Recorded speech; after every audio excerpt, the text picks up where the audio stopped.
Hello, it's CreativeSarah here, and do I have a treat for you? I found a Walmart frame for $5. I'm using some of our chalk suede paper that I'm cutting down to 4x6 to fit inside the frame.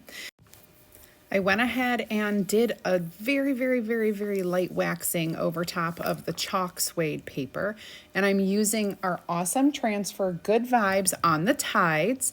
Gonna cut it apart using our transfer trimmers. They are nice coated transfer trimmers so that anything adhesive won't stick to it.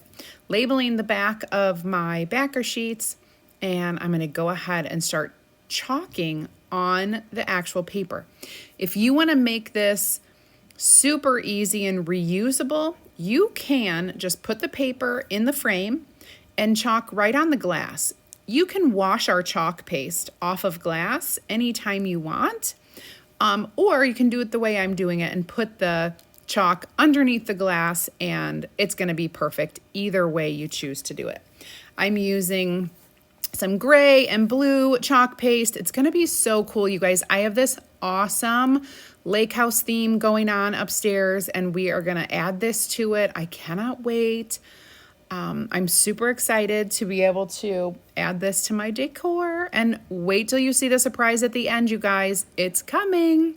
So just go ahead and open up your frame, add your paper in, close it back up, and look how cute. But I'm not done. I'm going to go ahead and add a little bit of Gorilla Glue around the edge of this frame, and I'm going to add some rope. It is the perfect detail.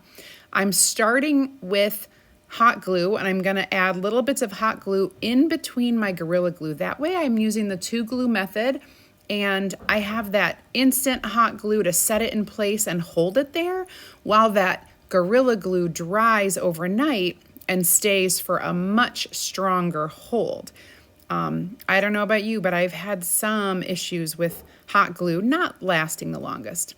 For more ideas and inspiration, go ahead and follow me, and you can find the link for these project ideas in the description.